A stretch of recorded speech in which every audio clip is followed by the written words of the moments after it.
It is getting very close to that time where those of us here in the Northern Hemisphere are getting ready to roll. We can feel it right around the corner.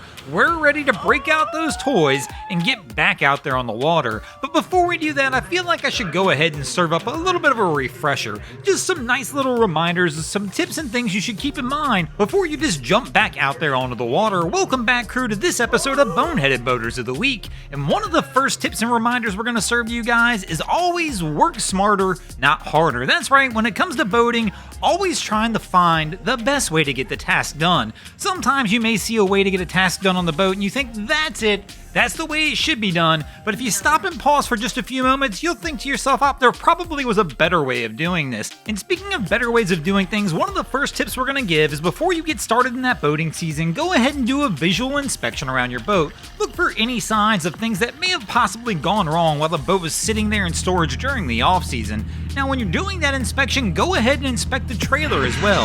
Often, far too many times, that trailer winds up getting overlooked. But if you overlook some maintenance on the trailer, things can easily go wrong before you even get down to the boat ramp. And speaking of things going wrong down at the boat ramp, it's not the end of the world.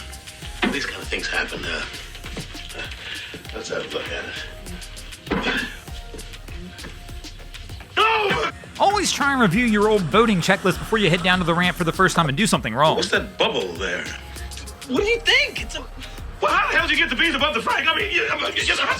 That really is one of the best pieces of advice I can give, is always have a checklist for everything you're going to do in boating. Carry that checklist with you as you're going down to the boat ramp. Before you even get the trailer on the truck, you should have a checklist of things you need to check off before you go. And same thing, once you get down to the ramp, there should be a checklist of things you do before you leave the dock, so you make sure that you don't leave the dock forgetting something important, like wearing the safety kill switch lanyard. Now, let's say you do finally get down there and you get off the dock. One of the other tips I'm going to offer you is you might be a little rusty from the off season, so take your time when you get down there. Don't just run out there, goose the throttle on the vessel and try and get her on plane and rolling.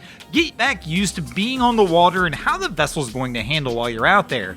Another helpful tip that I feel like people forget as they're getting back into boating is you have to remember, if you're the captain of the vessel, you're responsible for everybody on your boat and their safety. Even if you've got kids or family or friends out there on the vessel with you and they're asking to do things on the boat that you know they should not be doing, it is up to you as the captain to tell them no and get them back into the vessel. I know sometimes it can be hard, especially if it's family or friends and you want to look like the cool guy out there on the water, but there's nothing cool about people not being safe when they're out there boating. Now, of course, another thing you're going to want to do as you get back out there in the water is get back into the water sports. Now, kind of as we mentioned earlier, before you just jump out there, get on the water, toss a tube and a line in the drink, you're going to want to make sure everything's operational and that you remember all your proper procedures. Last thing you want to do is get out there, toss a line in the water, and it gets caught in the prop and things go wrong.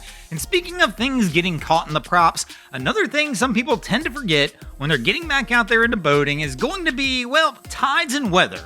I know that seems like it should be a pretty obvious one, but always remember that you gotta watch the tides if you live in a coastal area, especially if you're gonna be hanging out at a sandbar for hours, as those things are gonna change as you go. But even if you don't live in a coastal area, always remember, if you haven't been on your local lake or river in months, it's a possibility that sandbars have changed or sand has built up in spots that it wasn't before. So always try and make sure you check your charts, make sure they're up to date, check any local websites you have to make sure nothing's drastically changed so you don't find yourself high and dry when you're out there on the water. And speaking of being high and dry, another tip that you should always look into before you get back out there for your boating season is making sure that your tow insurance didn't expire. Every year, I renew mine at my January boat show. Fortunately, that's my personal reminder that I know I need to do it. Now, I know not everybody has that. That's why you always want to set a reminder on your phone to make sure you go ahead and renew it, because nothing stinks more than getting caught out there high and dry, only to find out your tow insurance is expired and you gotta find another way to get the boat back out. But whatever you do, guys, as you're getting back out there and getting ready to enjoy that boating season, remember one thing: safety out on the water is paramount, and you as a captain are the person who's responsible for it. Thanks for watching, crew. Hope you enjoyed this week's episode of Boneheaded Boaters of the Week. If you ever see anything crazy happening on your waterways, be sure to hit us up on Facebook or Instagram and let us know, when you might see your stories over here. Just like Two Wheel ACO, Adam Coolidge, Band of Gringos, Benjamin Reel, John Giuliano, Licknan Scott, Marco Island Excursions, PJohn10, and Trey Dog 4 did this week. And if you guys haven't already, go ahead and drop an anchor on the subscribe button here.